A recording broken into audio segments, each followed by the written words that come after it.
Waktu anda tengah jatuh, anda akan tahu siapa yang pernah jadi staff dan siapa yang betul-betul jadi pasukan.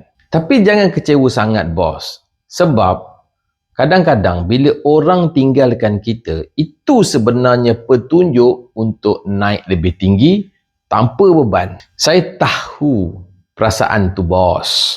Staff yang dulu gelak dengan kita, yang pernah duduk semeja makan dengan kita, yang kita bagi peluang, kita jaga macam keluarga.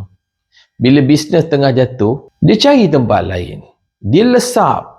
Dia mula hilang semangat dan tinggalkan kita tengah pegang bangkai bisnes sorang-sorang. Sakit tu memanglah sakit, sangat sakit. Tapi saya nak cakap satu benda.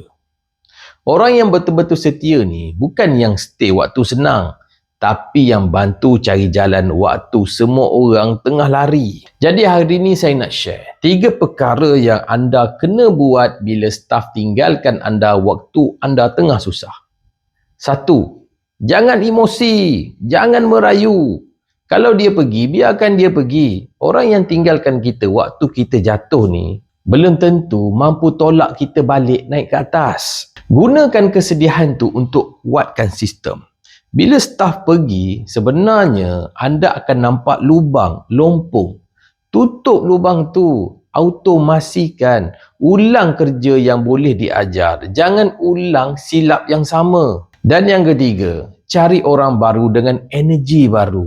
Jangan cari pengganti, cari penyambung. Orang baru ni, dia ada tenaga baru. Tapi kali ni, kita kena latih dia dengan sistem, bukan sekadar kepercayaan. So, jangan sedih bila orang tinggalkan kita. Kadang Allah kosongkan tempat tu sebab dia nak isi dengan orang yang lebih layak, lebih baik, lebih ikhlas dan lebih membina. Kalau anda pernah ditinggalkan waktu sakit, percayalah, anda tak kesorangan pun. Ramai je owner bisnes yang rasa benda yang sama. Tapi yang kuat, mereka teruskan walaupun sendirian.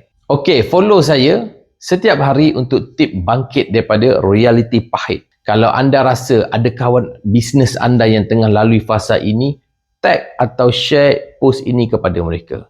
Esok saya nak share, nak rebrand atau nak bertahan. Mana satu patut buat bila bisnes dah tak laku?